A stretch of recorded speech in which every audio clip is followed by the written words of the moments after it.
faritra tsy motsinanany olona dimetsy re tapitresa tandendondoza malola ny tsy fanjaret-sakafo marché interbancaire de devise ananimide tsy haman'ny olana raha toe-karena ny fanafoanana azy hoy Serge Bejovian. Toerana misy any Madagasikara mila fanazavana feno avy amin'ny HCC. Manatra ny fiarabana tompoko klasy tompoko vavy tonga soa ato anatin'ny fotoanan'ny fampahalalam-baovao eto amin'ny fahitalavitra MBS manasana ampanajana izay anaraka ny fampahalalam-baovao hatramin'ny farany. Pejy ny diplomasia avy hatrany no isataratsika ny fampahalalam-baovao. Tsy tokony hametrahana ady-hevitra sy resabe ny fahatongavan'ireo iraka manokana avy amin'ireo vondrona iraisam-pirenena toy ny firenena mikambana na ny vondrona afrikanina toy ny SADC hoy ny Front National ny antoky ny fivoaran'ny malagasy na ny hafima tamin'ity androany ity. Azo ny Madagasikara atao ny miala amin'ireo vondrona iraisam-pirenena ireo saingy arandrehetra mahafantatra ny toyny sy ho ao ambadika izany hoy hatrany ny faneho-kevitra taty-baovao eo amin'ny rindran-tsary ny tahiriny aina. Isan'ireo firenena nanao sony sy nankato fifanarahana iraisam-pirenena maro i Madagasikara na teo amin'ny sehatra politika izany na toe-karena na sosialy toy ny zon'olombelona na fiarovana ny demokrasia. Amin'ny mampikambana azy ao anatin'ny vondrona iraisam-pirenena toy ny firenena mikambana, ny vondrona afrikanina, ny SADC sy ny COMESA dia manana adidy amin'ny fanajana ireo fitsipika sy ny fenitra iombona ny Madagasikara hoy Serge Bejovian. Ny fialana amin'ny vondrona iraisam-pirenena dia mety iteraka sazy faniliana fa averezan'ny fanohanana arabola sy ara-teknika ary indrindra fienan'ny fatokisan'ny fiarahamonina iraisam-pirenena hoy ny fanazavana. Rehefa tsy teo fehezina dia aza manao soni ireo fifanarahana iraisam-pirenena dia vita hoy ny faneho-kevitra. Ny vondrona SADC Union Africaine zao zavatra tereniko aminareo Madagasikara signataire ny convention internationale. Rehefa tsy teresaka amin'ireo olon'ireo no dia miala aza manao signature internationale. Anatin'izany Nations Unies manino tsika manatrika fehan'ny Nations Unies misy ny organisation internationale misy ny organisation régionale. Ny charte ny SADC sy ny ONU mazava retour à l'ordre constitutionnel. Zay ny atongavan'ireo olon'ireo eto hoe ahoana le taimina anareo hoe aiza ho aiza ny fahaiderotonareo mba ahafahanareo miverina amin'ny ordre constitutionnel satria anareo signataire n'le charte ny SADC charte ny ONU. Fa le débat eto amintsika ny débat fao zay tsy hidirako amin'ny débat politique hoe nanday fahaideroto ndray ny SADC inona ny hidirako SADC amin'ny fahaideroto tsika manao fahaideroto fa zareo hoe aiza ho aiza satria anareo le signataire ato amin'ity charte ity. Zay ny zavatra tokony ho azotsika fa tsy azotsika zay zavatra zay raha vao misy organisation internationale eto ino ndray fa tonga ny vazaha ibaiko reto ndray vazaha tsy ibaiko vazaha fa itsika no signataire n'le charte aiza ho aiza fanajana an'ity charte ity. Zay ny tadiaviny zareo rehefa manana ana claire atsika hoe ino ny filoham-panjakana amin'izao ny teny hoe efatra amby roapolo volana efa mandamina an'izay zavatra zay zao dia zay claire ok accompagneny nareo amin'izay efatra amby roapolo volana zay dia ho hita eo. Mitazona ny teniny meny ny olon-dehibe mitondra firenena hoy hatrany ity mpanao politika ity.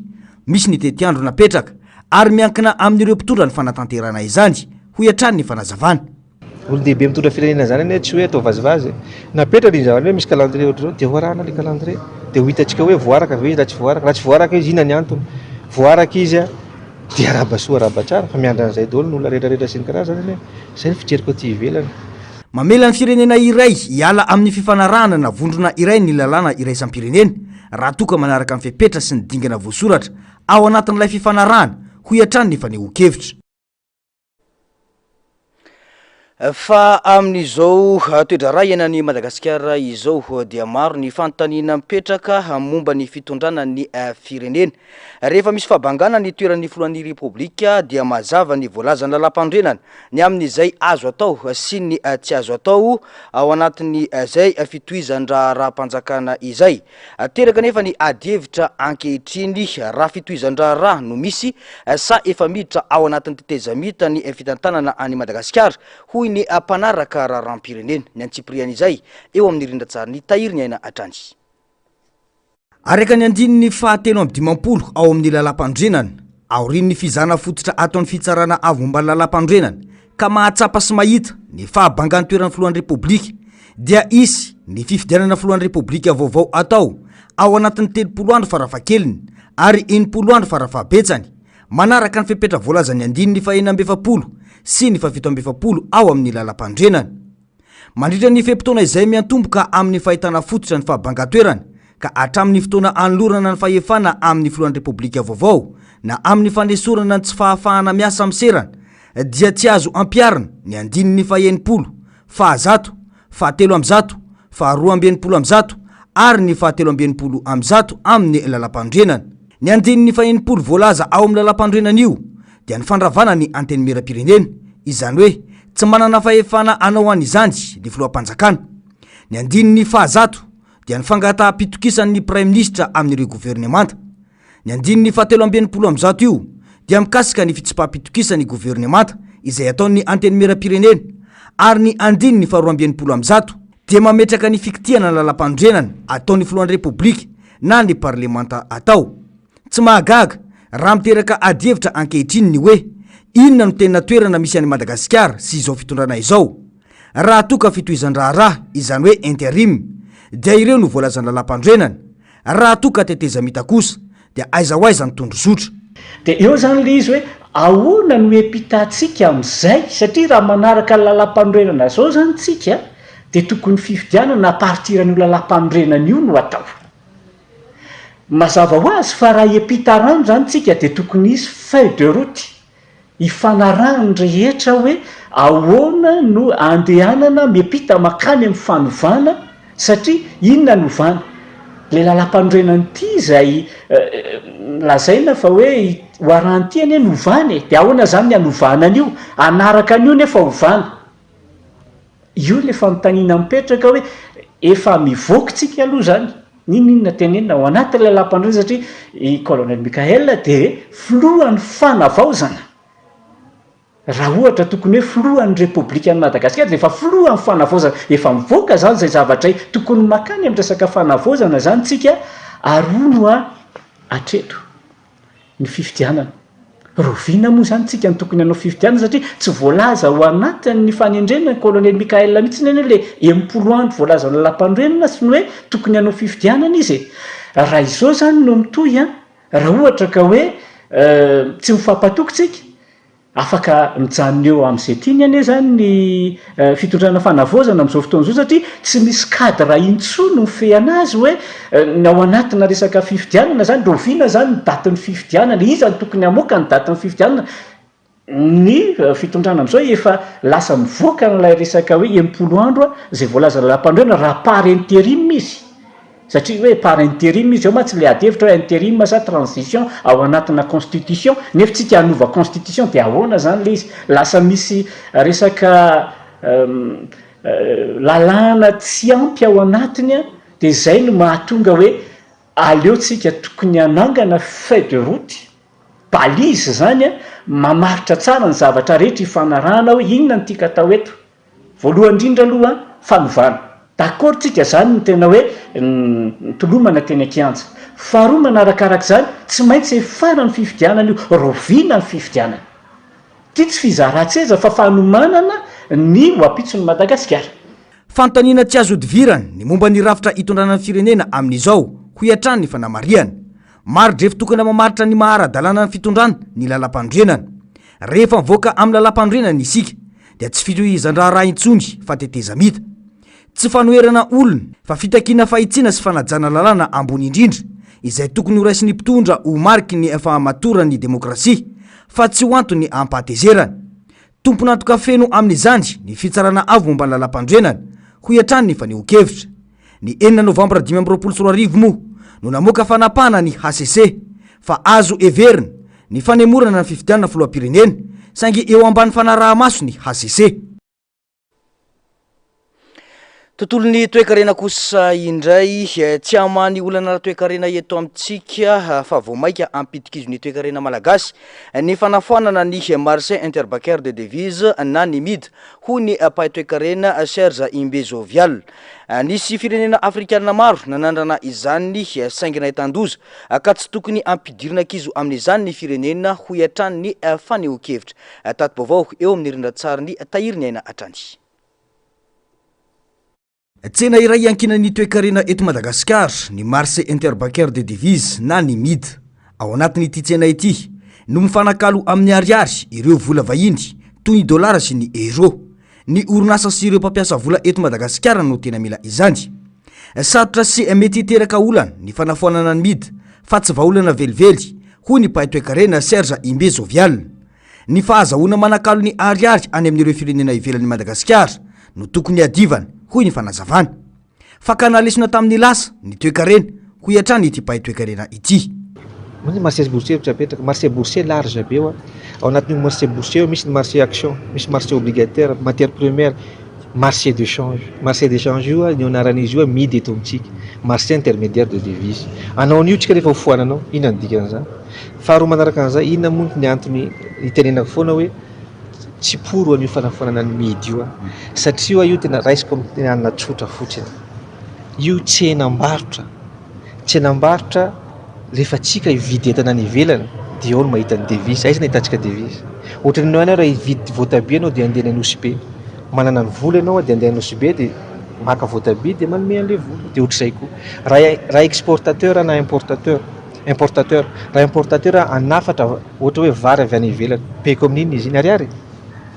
Zaho manana ariary eto amintsika eto dia ny ariary iny no entiko amin'ny marché eo amintsena hoe andeha hividy devise tsotra ny zany zavatra hividy devise. Rehefa azoko iny devise iny ny payeko an'le fournisseurako any ivelany any. Zay le système io.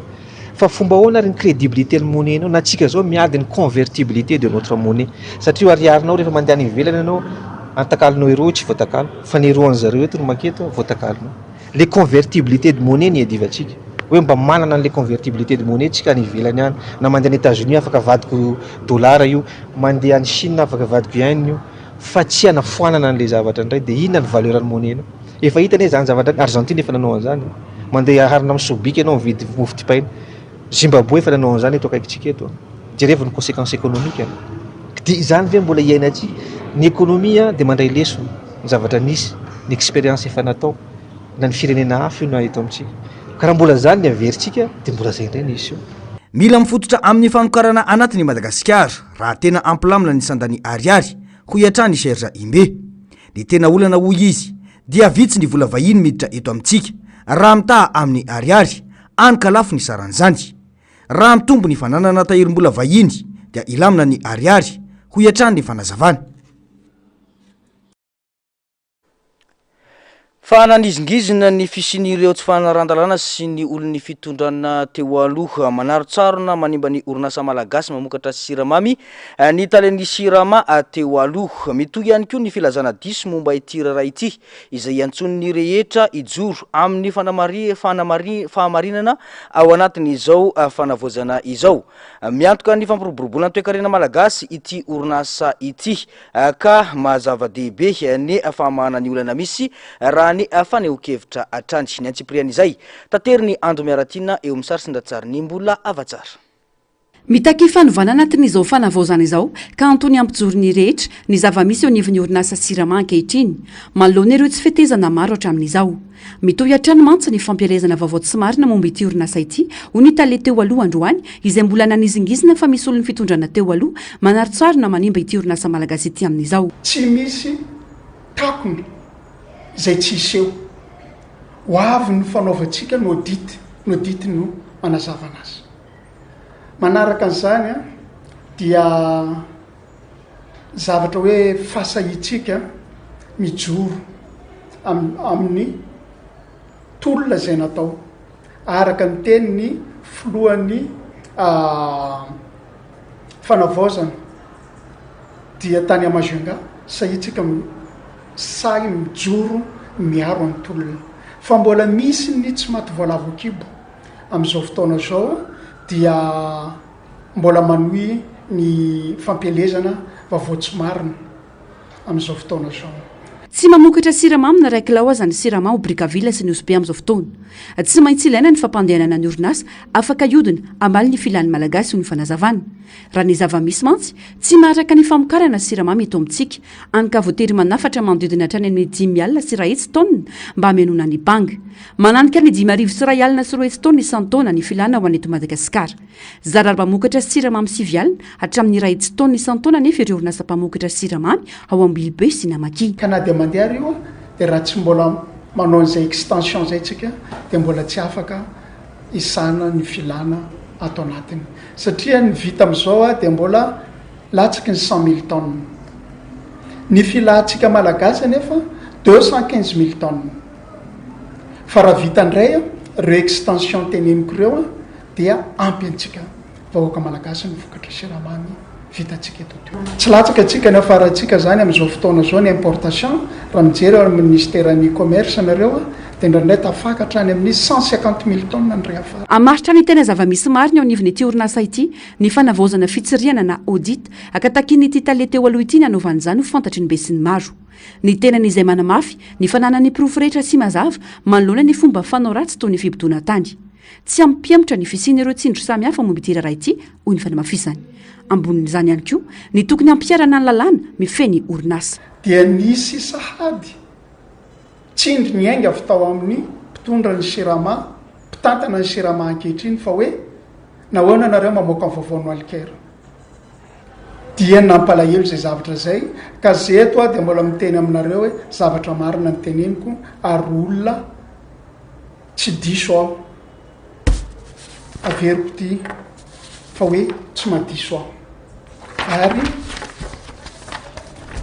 na dia niendrikendrena amin'ny zavatra tsy marina nataon'ny mpitondra teo aloha dia mbola mijoro aho ankehitriny ilaza ny marina ao anatin'izany orinasa sirama izany ity koa dia nisany hoe nampisandoatra any mpitantana ao anatin'ny orinasa sirama zay tiako tsindrina eto fa araka ny voalaza ao anatin'ny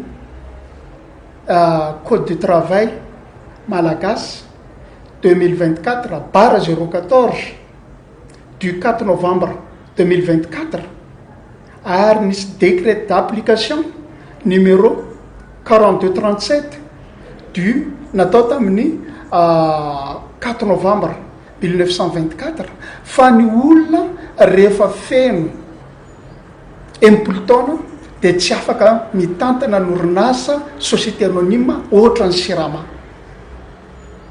mamparary ny fony hafa zany fa lalàna zany tsy maintsy ampiarana afaka iantoka fampananana asa ho an'olona marobe ny famanany olan'ny sirama amin'ny fampiakarana ny famokarana fa indrindra anatsara sy ampiroborobo ny teokarena amin'ny alalan'ny fampianana ny fanafarana ny siramamy ilain'ny malagasy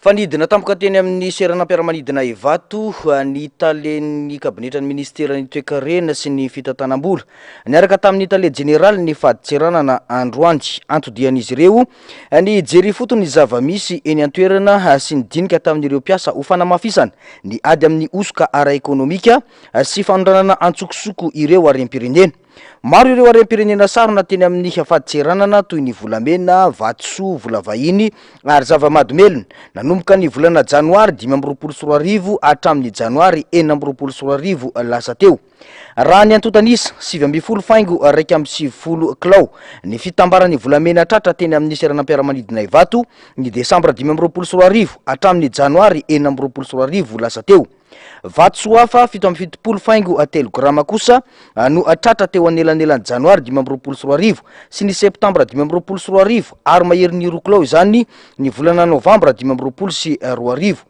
ny vola vahiny indray dia teo anelanelan'ny janoary hatramin'ny desambra 2024 dia 5,700 sy 5,000 sy rahetsy euro sy 470 sy 3,000 sy rayala dolara ny fitambarany ireo zava-madomelona kosa ny volana desambra no nahatratrarana cocaïne 3 kilao sy asus 10 faingo 5 kilao ho an'ny faditseranana Vinany ministera ny famongorana tanteraka ny fanondranana tsy ara-dalàna amin'ny alalan'ny politika zéro trafic illicite ho fanamafisana ny mangarahara sy ny fitantanana madio.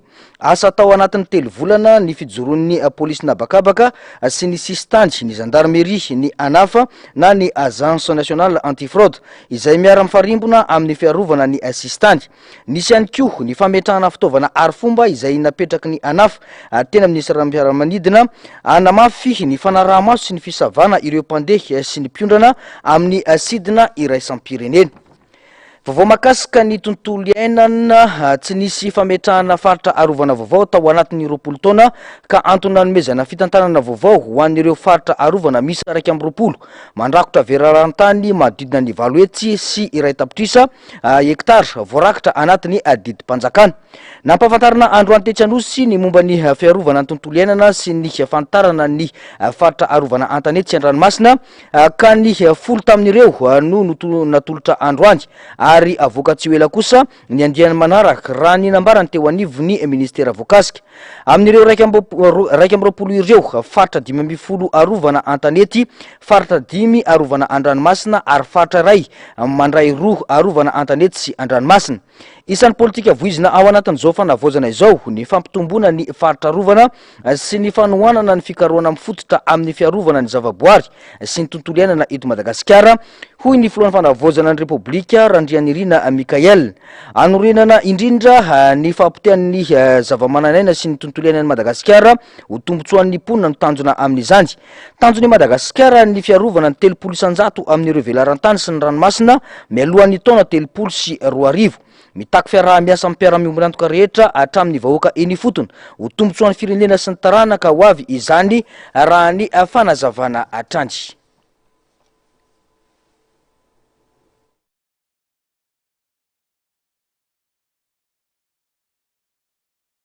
Mbola vaovao manodidina izay resaka valanjavaboary izay atrany nanomboka tamin'ny taona 2012 no nisy olana ny fitantanana ny valanjavaboary makay tao amin'ny taorian'ny fampiatona sy fanesorana ny fikambanana mpikarakara ny valanjavaboary raha ny tady-baovao. Fikambanana izay efa nitantana izany nandritra ny taona maro no sady efa niasa tao ity nesorina ity. Nanamafy ireo tanora avy amin'ny GNZ avy any amin'ny tapany atsimony nosiny fa maika ny fandraisana ndraikitry ny fanjakana amahana ity olana ity ny antsiprian'izay eo amin'ny rindratsara ny tahiriny aina. Valanjavaboary manana ny maizy azy eto Madagasikara ny valanjavaboary ny makay izay hita any amin'ny tapany atsimony nosy. Hatramin'ny taona 7 nisy fitsangatsanganana sy fikarohana siantifika maro natao tao makay. Tamin'ny taona 7 no nanomboka natao faritra arovana ny makay anampina ny fiarovana ny tontolo iainana. Ny fikambanana mpikarakara izany dia miezaka mifandanja amin'ny tanjona sosialy sy ny tontolo iainana toy ny fananganana sekoly sy ny fanamafisana ny fiarovana ny ala. Nisy anefa ny fampiatona sy fanesorana ny fikambanana izay nitantana ity valanjavaboary ity nandritra ny taona maro nanomboka ny taona 2012 raha ny fanazavana. Ny association Nature Evolution io afaka hitantana ny parka makay satria izy no efa nitantana an'io nandritra n'izay 17 taona zay. Dia misy anefa misompatra tsy afahan'ny association io hitantana an'io parka makay io ao anatin'ny district Beloa sy district Mahabo zay 4000 km² ny velaran'io parka makay io. Dia manipy teny ampanajana ho anareo mpitondra fanjakana mahefa izahay androany tonga eto andrenivohitra eto mba hijery akaiky an'izay fangatahana zay ataonay tanora avy amin'ireo distrika reo sy amin'io faritra roa satria faritra roa no tafiditra ao anatin'io faritra Tsimandrefana sy ny faritra Menabe mba hahafahan'io association io hitrandraka ary hitrandraka sy hitantana an'io parka makay io. Ny magnaraka an'izay efa namonjy efa nisy ny etape nandalovanay amin'ireo tompon'andraikitra mahefa tsirairay eto andrenivohitra fa mbola tsy nahazo valiteny mahafapo izahay zay no mahatonga anay mbola manao an'izao fangatana zao indray androany mba hisiany fijerena akaiky anareo faratampony ao amin'ny mpitondra fanjakana fanavaozana zay tariny colonel Mikael sy ny lehibe ny gouvernementa premier ministre. Nanamafy ireo tanora avy amin'ny GNZ avy any amin'ny tapany atsimony nosy ireto fa mila fandraisana andraikitry ny fanjakana maika ny famana izao olana izao. tsy ny olana amin'ny valanjavaboary ihany no vokatry fa ny ara sosialin'ireo mponina izay mpitsitraka tombotsoa amin'izany raha ny fanamafisana ka eto izahay dia manome an'izay fangatahana izay ao amin'ireo fitondram-panjakana mahefa mba hanome izay valy mahafapo ho anay GNZ satria matoa izahay mitaky an'io aty amin'ny renivohitra dia misy antony bevata ao amin'ny district izay sahanin'ny association nature revolution maro ireo asa bitana sy fotodrafitrasa ary sosialy izay efa vitan'ny association ka mangataky amin'ny andriamato ministra mba hanety akaiky an'io raha io fa lasa iteraka savorovoro any atoerana raha toa ka mandramby fepetra izay sy mifaneraka amin'ny filany vahoaka ny fotony TCO resinareo aty tompoko.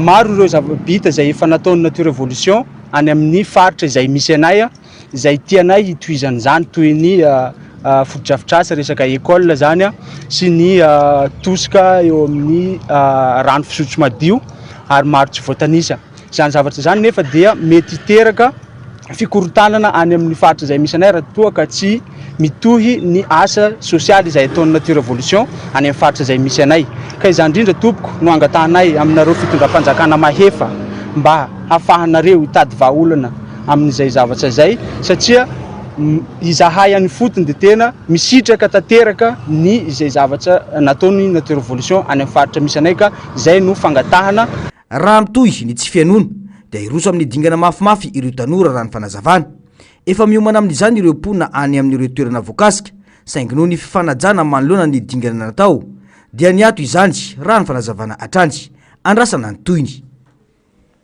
tonga ao anatin'ny fotoana ny pejidoka sy ny varotra isika ry zareo avy eo anivony Canal Plus zone Ankorondrano novaintsika atao anatin'izao fampahalalam-baovao izao miaraba ny Francisca.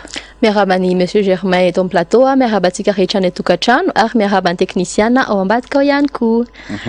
Daoary Canal Plus Madagascar manahoana ny resaka bonus amin'izao fotoana izao andeo aloha atombokantsika angamba ao anatin'ny resaka inscription sy ny souscription. Oui, watika rehetra zay mbola tsy ao anatin'ny fianakaviam-bian'ny Canal Plus dia 80 000 ariary mampiditra Canal Plus amin'izao fotoana izao. Ao anatin'izay 80 000 ariary izay nareo dia efa mahazo materiel complet dia efa misy bouquet évasion mandeha mandritra ny 2 volana ao anatiny. Ny bouquet évasion moa mariana ny etona fa maromaro kokoa izy io noho ilay bouquet teo aloha le 45 000 ariary iny. Ny resaka souscription manahoana ihany koa ny ao anatin'izay ny resaka bonus. Oui, ho an'ny zay rehetra manao souscription amin'izao ka tonga dia manao réabonnement izy dia mahazo 14 jours sur ny bonus. Ny bonus tsikany amin'izao ny ova kely ihany koa ny bonus tsy ilay bouquet supérieur antsony no bouquet bonus tsikany zany hoe raha ohatra ka hoe access ianao dia tsy évasion fotsiny akory ny bonusnao fa évasion miampy access plus. Raha ohatra ka hoe access plus ny bouquet anao dia access plus miampy évasion ny bouquet anao. Natokana ho an'iza ny karazana bouquet ao anatin'ny Canal Plus? Tsisy hoe natokana ho an'iza fa misy bouquet anakefatra ao amin'ny Canal Plus access évasion dia access plus dia tout canal dia arakaraka amin'ny fahafahan'ny vidinao no isafidiananao ny bouquet zay vidinao. Fa ny fandarana mandeha ao anatiny manahoana zay? Ny fandarana mandeha ao anatiny misy ho an'ny ankizy misy ho an'olon-dehibe misy ho an'ny vehivavy misy ho an'ny lehilahy. Isaky ny bouquet misy an'izay avokoa fa arakaraka ny zay le vola alohanao zay zany no ahafahanao misafidy an'izay zavatra tianao ihany koa. Raha ohatra zany ao anatin'ny access dia zavatra sport mandeha ao anatiny juste hoe info sport sy sport mécanique anankiray zay. Manahoana ny resaka fanitarana aiza daholo ny ahitananareo ao anatin'izany rehetrarehetra zany? Oui, sotra betsaka amin'izay fanontaniana zay satria dia manam-baovao tokoa ny Canal Plus zone Ankorondrano amin'izao satria nanokatra botika vaovao izay eo Ankady Fotsy eo Ankady Fotsy raha eo avy any amin'ny fraise nareo dia eo amin'ny fiolanana ohatrany hoe andeha hiakatra ho any Ankady Fotsy ho any amin'ny SK iny eo ny misy ny botikany vaovao store Canal Plus Ankady Fotsy ny anarany.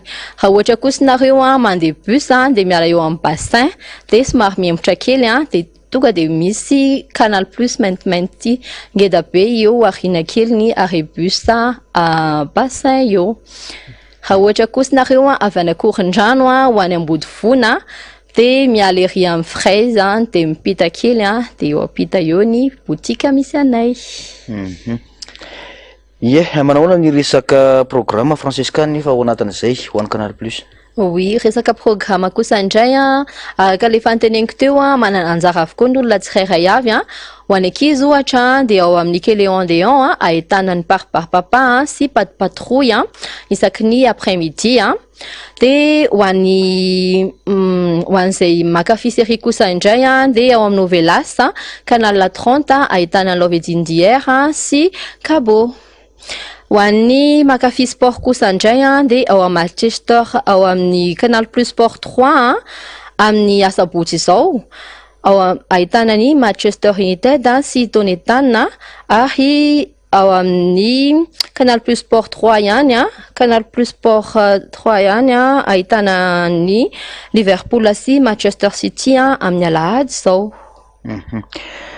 Santionan'izay santionany ihany zay ndao ary eny ary teny fanentanana ho an'ny olona zay mpanaraka antsika amin'izao indrindra fa manoloana ity toeram-panjifana vaovao ity.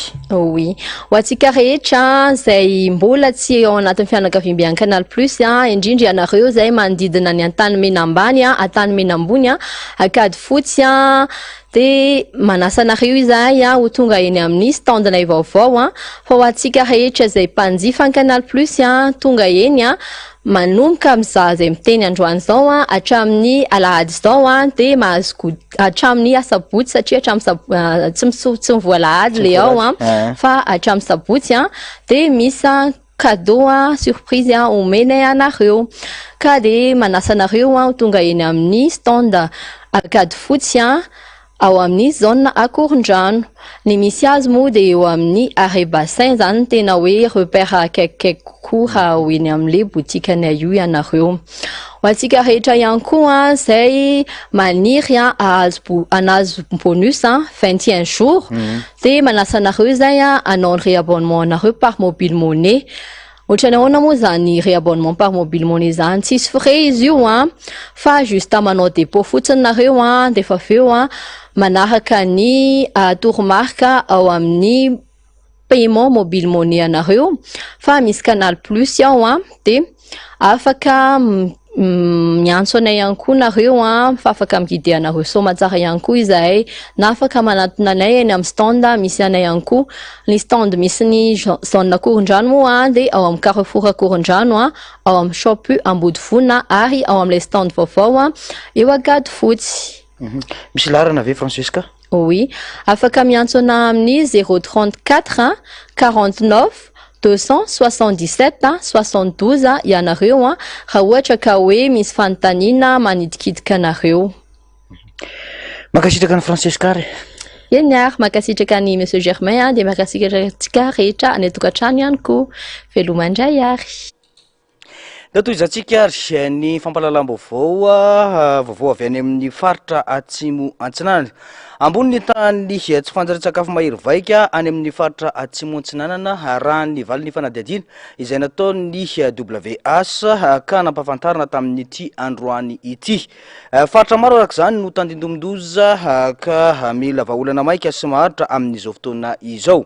Miditra antsehatra ity fikambanana ity hitondra sy hitady vahaolana iara-iasa amin'ireo mpisehatra rehetra amana ny olana sy analefahana ihany koa ny mety ho fiantraikany izany sy tsy iverana ny tranga raha ny fanazavan'ny tato baovao ny Ando Miaratinina eo amin'ny satrindratsara ny mbola avatsara. Tsy afabela fa miaina anaty krizy mahaolona goavana ny faritra Atsimo Antsinanana. Loza amin'ny tatao an'iny faritra iny tsy fanjary-tsakafo mpahazony zaza. Lasipatra amin'izany Ambalatany, Etrotroka, Anosy Tsara Farafa, Evato, Manamboatra, Vaingandrano, Sontra sy Ivato Sontra. Tsy mahatratra ny fenitra farany kely amin'ny sakafo miovaova sy maro loko ny 5,700 latsaka kely ny ponina amin'ireo toerana ireo. Vokany 5,10 faingo 3,100 ny ankizy no tratra ny tsy fanjary-tsakafo mitarazoka ary 4 faingo 5,100 tratra ny tsy fanjary-tsakafo mahery vaika raha ny valin'ny fanadiadiana nataony WHS na ny Elf Androany. antony maro no mitarika izany izay matetika vokatry ny fomba fiainany mponina amin'ny ankabeny. Misy facteur be da be natonga an'izay misy ny fady tsy mahazo mihinana sakafo zany ny vehivavy be voka na ny zaza, ohatra hoe ny zaza voateraka tsy mahazo mihinana n'le ranombatsy izay anisany mitondra otrikaina mahavelona sy manampy zany amin'ny fitombony zaza ihany koa, kanefa tsy azo hohanina zay. Ao anatin'izay vehivavy be voka fady misotro ronono ohatra dia anisany zany ihany zay zany ny resaka fady.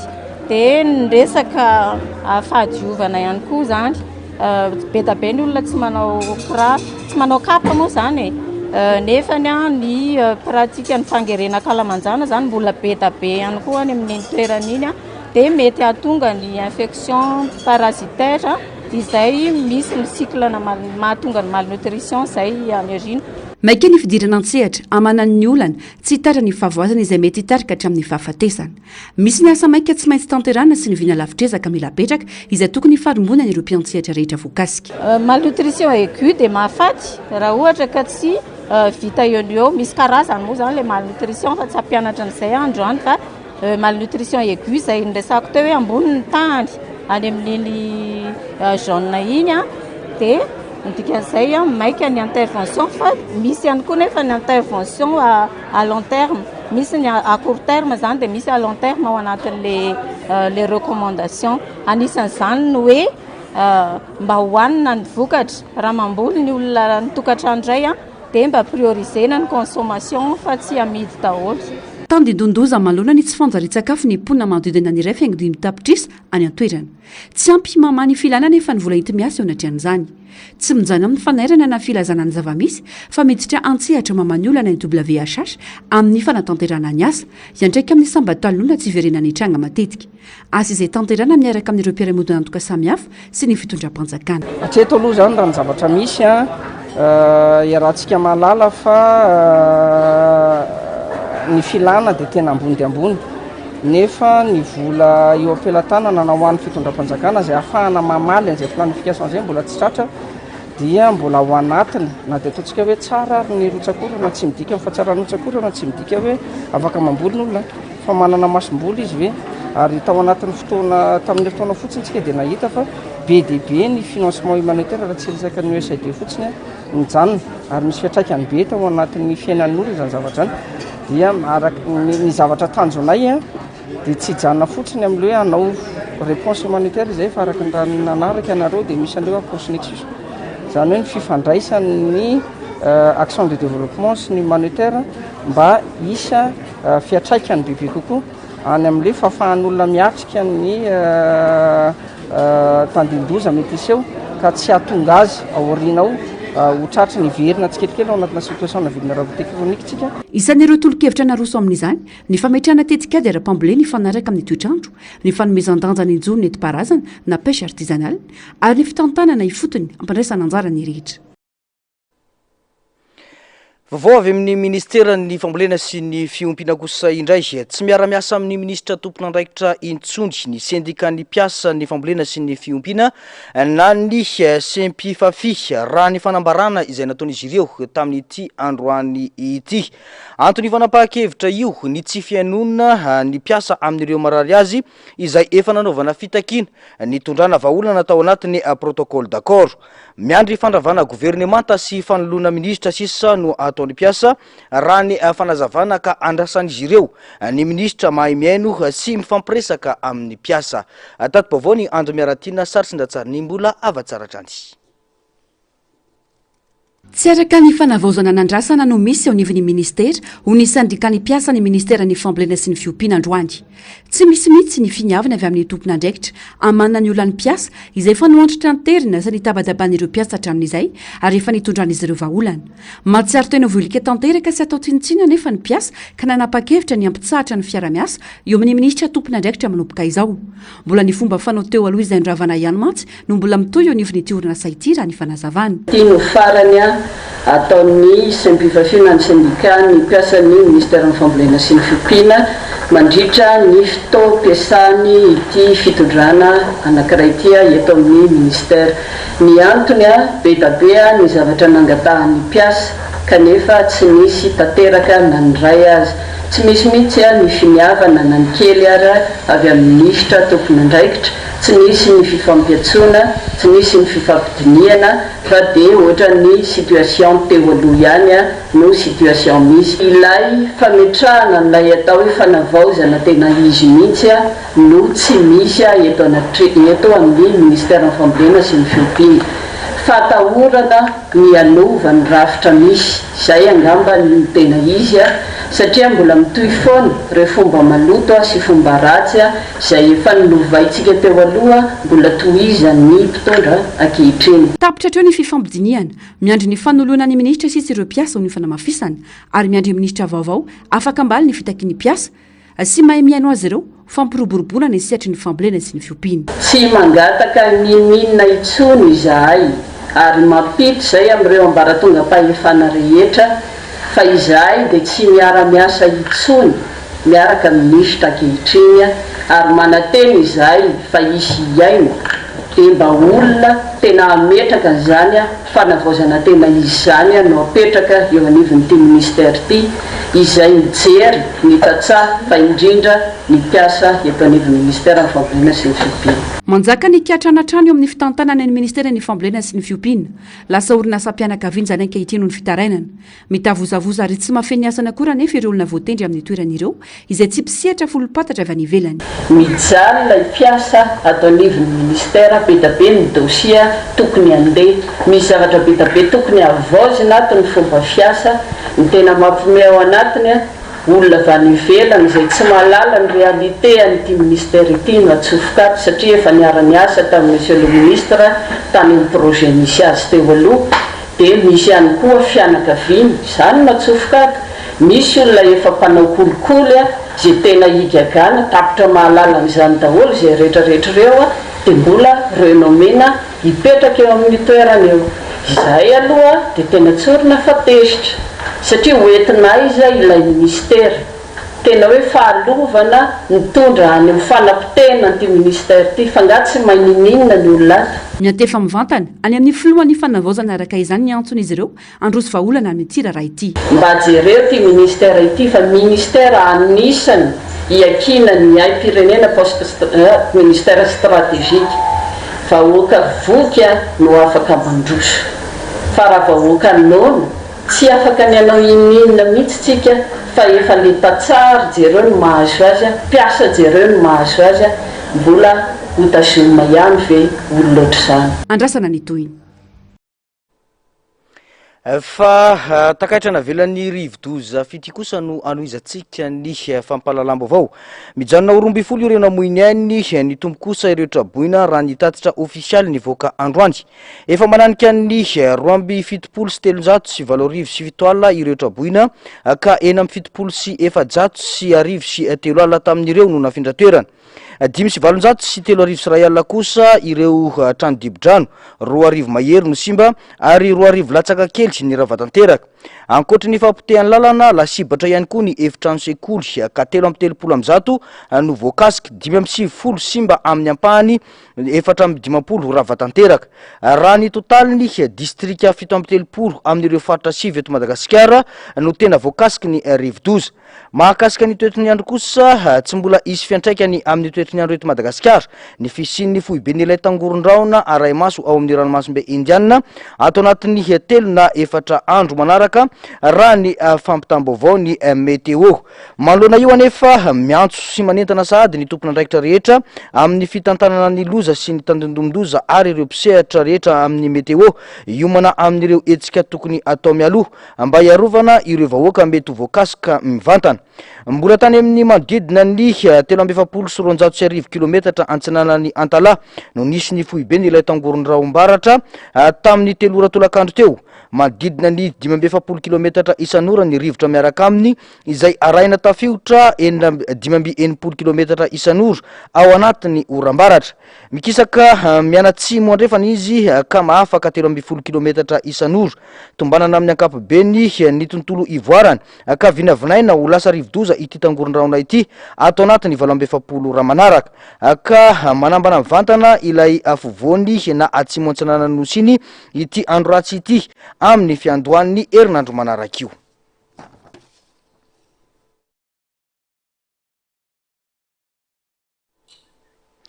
Fa feno 200 taona kosa ny trano printy FJKM i Marivolanitra, trano printy voalohany teto Madagasikara. Etsika maro no nanamariana zany fotoan-dehibe zany izay efa nisokatra tamin'ny volana Aogositra lasa teo tany Taolagnaro ary hofaranana ny volana Novambra 2024 eto Antananarivo. Tsangamato ny fankalazana ny fampitaovana ny trano printy amin'ny fampiasana fitaovana mifanaraka amin'ny vanim-potoana misy ankehitriny sy ny fampiroboroboana ny teknôlôjia.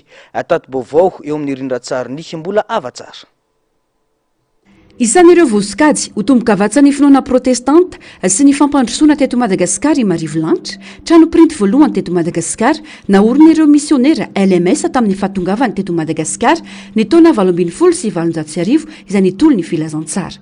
Tafitra tamin'ireo asa tanterainy ankoatra ny fanorenana sekoly sy ny fampianarana mamaky teny ny fandikana ny baiboly amin'ny fiteny malagasy. Fa indohan-draran'izy ireo ny fananganana trano printy nanotana ny baiboly sy ny boky ary tracte. Ny 20 Novambra 2024 no teto ny pay printy nitondra ny kojakoja nafanana io asa io.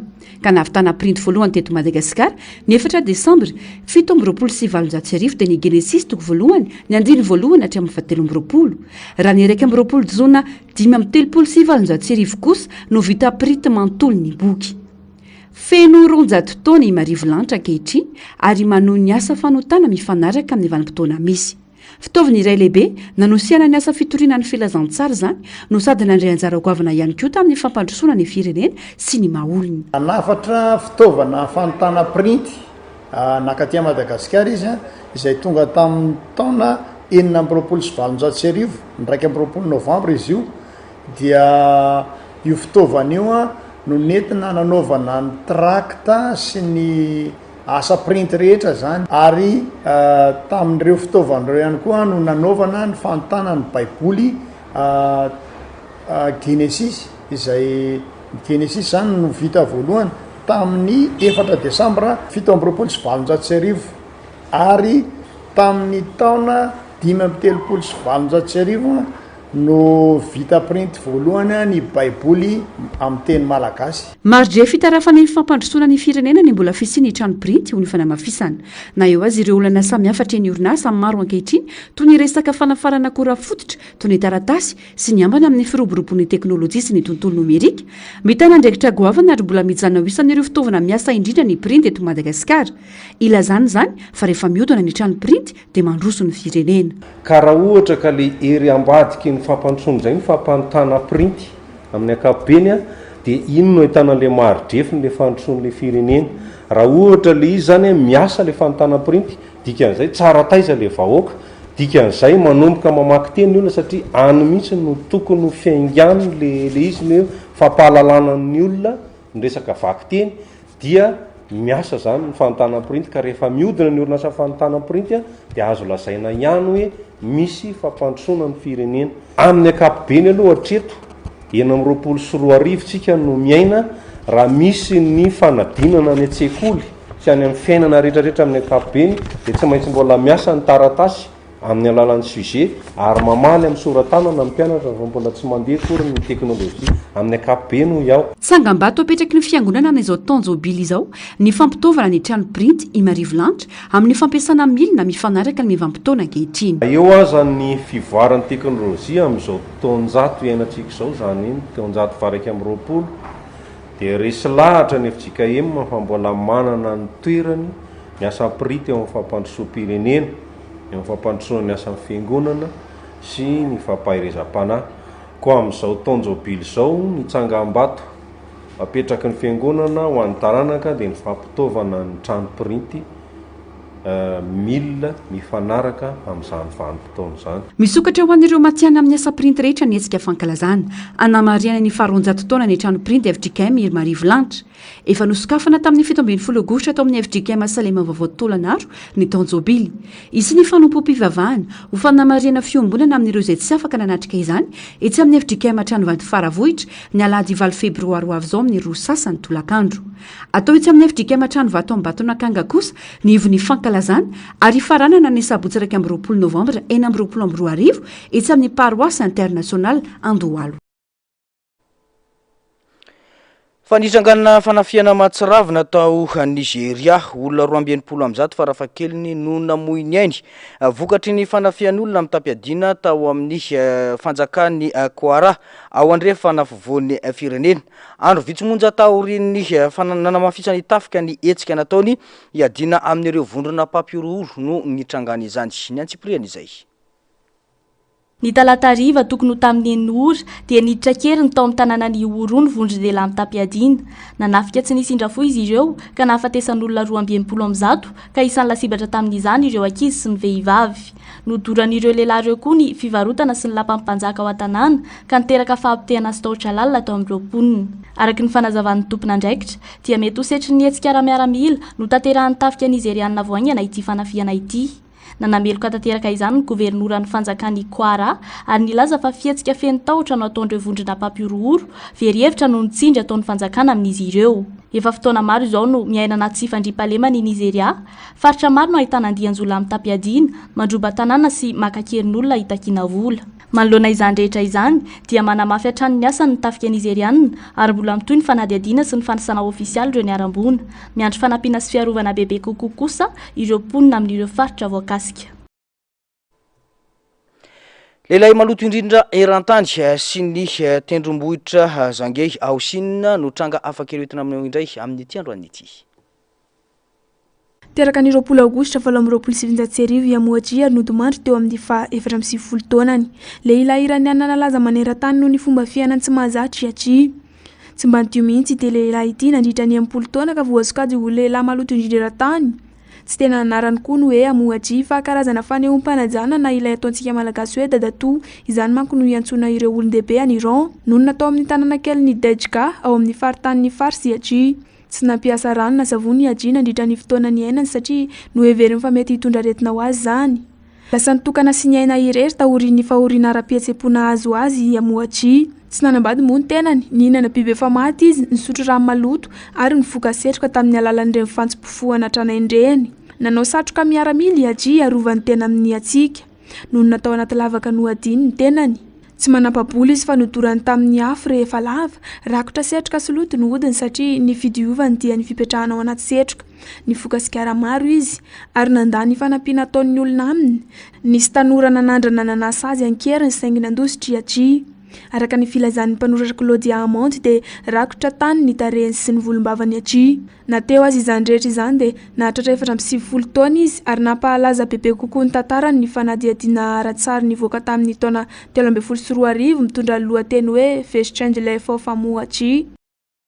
Malaza noho ny tendrombohitra sy vato miloko maro ny Jianghe Danxia, hitany amin'ny faritany Gansu any Chine, mirefy 700 km tora-dro, nivadika valan-javaboary-pirenena tamin'ny taona 2012 ity tendrombohitra ity. Vokatry ny vato fasika mena sy mineraly hafa ny forona nandritra ny 420 tapitrisa taona ireo loka hafakely amin'ny vato. Ny aina fihetsiketsehana ara-jeolojia ary fanamboarana nataon'ny rivotra sy orana tapitrisan'ny taona maro koa ity tendrombohitra ity. Mizara ho faritra telo lehibe ity valan-javaboary ity, ny Lense Danxia, ny Bingu ary ny Sunan Danxia.